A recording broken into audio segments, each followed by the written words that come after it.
Hey humans, welcome to the Mozsta's Lair for another Mozsta 6.9 review. In this episode we'll be having a look at Wolfenstein 2, the new Colossus. Oh yeah.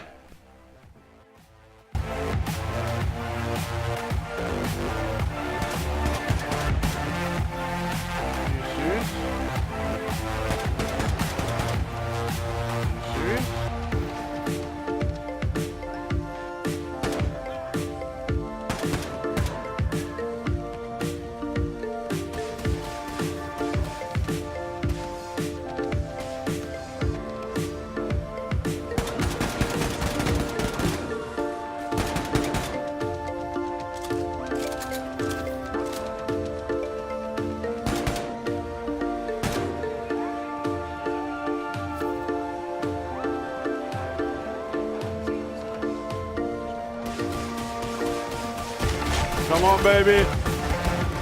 Yeah!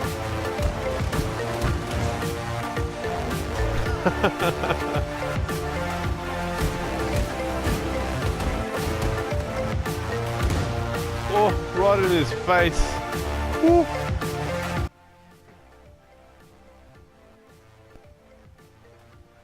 Wolfenstein 2, guys, is developed by Swedish game developer Machine Games, who sit under parent company ZeniMax Media as of this day.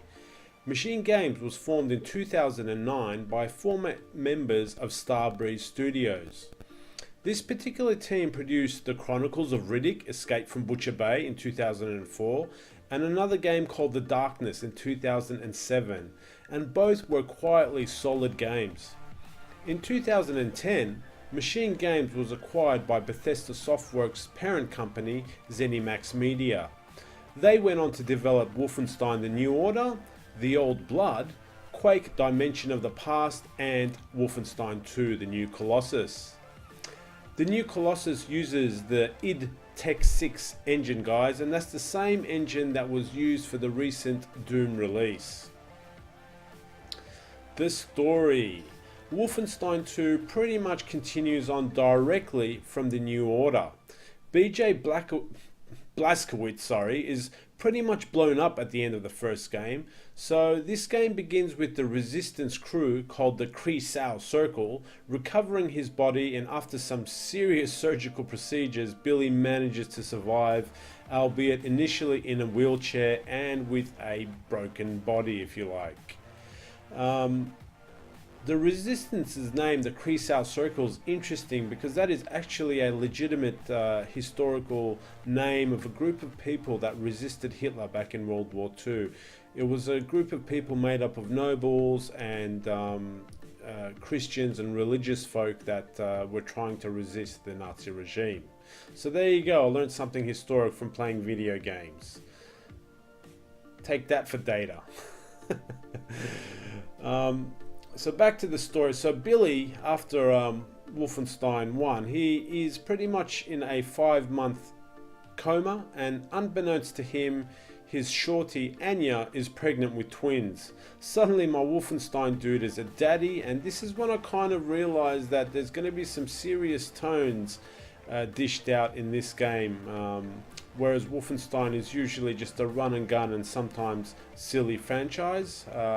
This game was going to dish out some, seemed like serious tones, and it kind of did.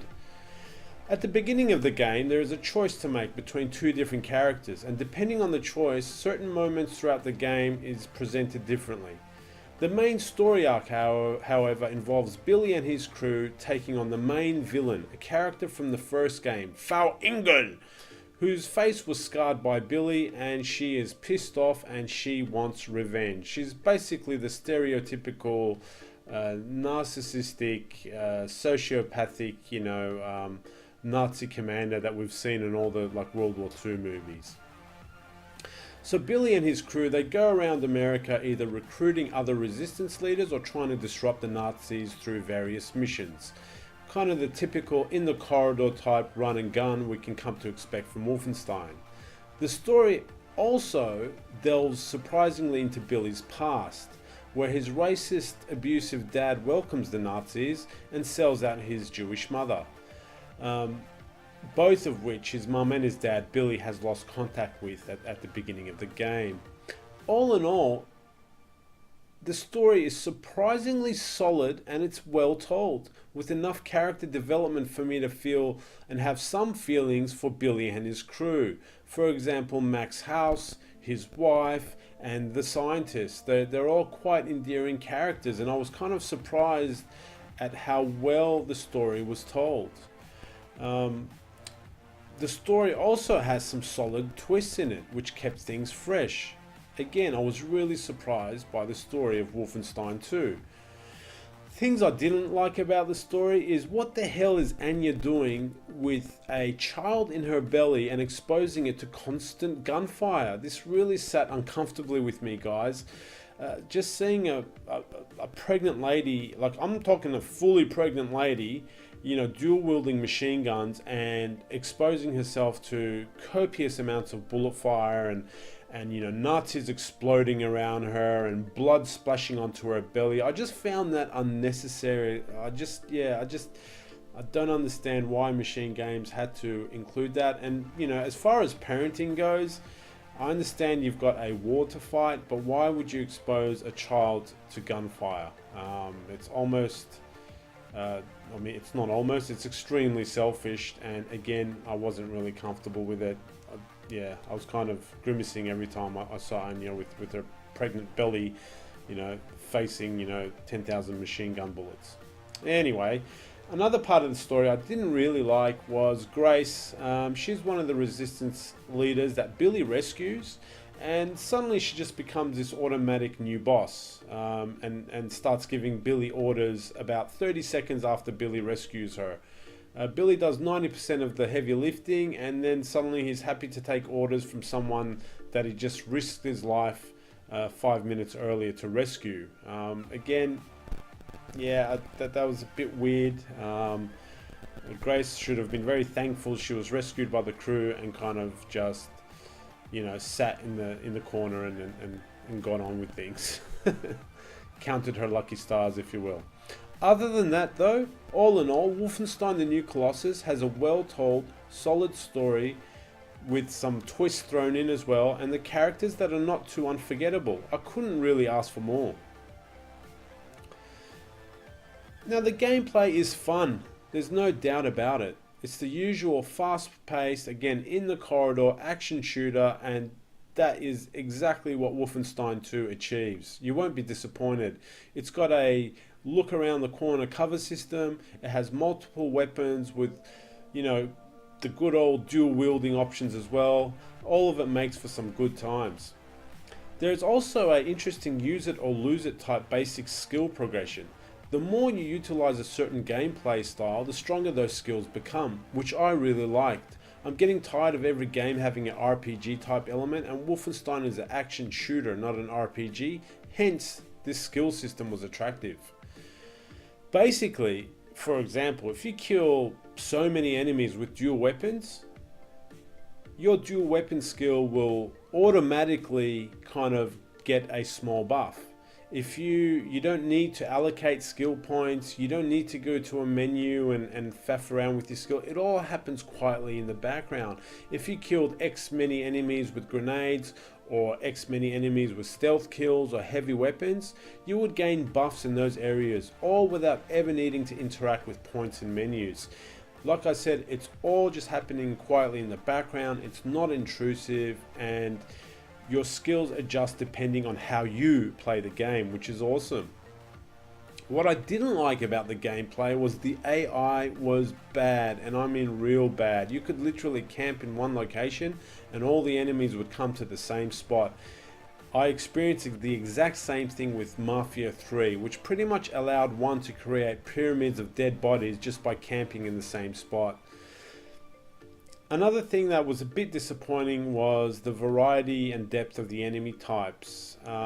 The enemy types was limited and a bit bland, the highlights being some large bots, but even they became quite standard as you played through the game. The final fight also was a bit anticlimactic, guys. It was a bit of a downer. I was actually what I could say about halfway through the end fight, and I didn't even realize it was the end fight. You know those games when you're like fighting and it finishes and you're like, oh, that was the boss fight? It's kind of like that in Wolfenstein 2, the new Colossus. So yeah, a little bit anticlimactic. On the technical side, look, I'm playing it on a PS4 Pro. I'm not playing on a PC, so the graphics were solid. There's no major issues with the graphics. The cutscenes are awesome. They're entertaining. They're not. There's not too many cutscenes. But there was some frame rate drops in the cutscenes. There's no doubt about that. The main game, though, it ran well. There was no major tears or anything that I noticed. So, you know, no problems on that side as well. So all in all, guys, Wolfenstein 2 is a fun, action-packed shooter. The story is surprisingly solid and well told. The AI, or lack of, really took away from the game in a major way for me, and the lack of interesting fights or bosses also made the ending feel a little bit anticlimactic. I still recommend it in the, you know, you should play category, and all in all, guys, I give it a 3.5 out of 5 human skulls. Thanks for joining me, guys. This is Mozsta69, and I'll see you next time. Oh yeah.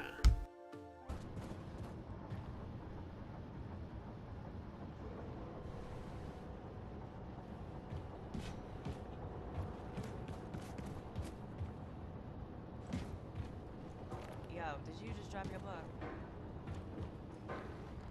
What book? I don't know what you're talking about.